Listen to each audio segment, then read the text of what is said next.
ആദിത്യമോനും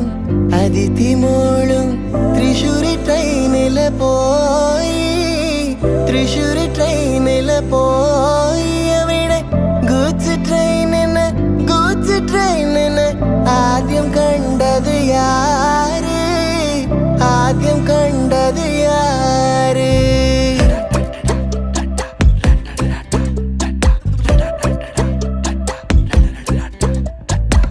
என் கண்ணில் அழுதா ஒரு மங்கி ஃபேஸ் நங்காட்டி உன்னை சிரிக்க வைப்பேனே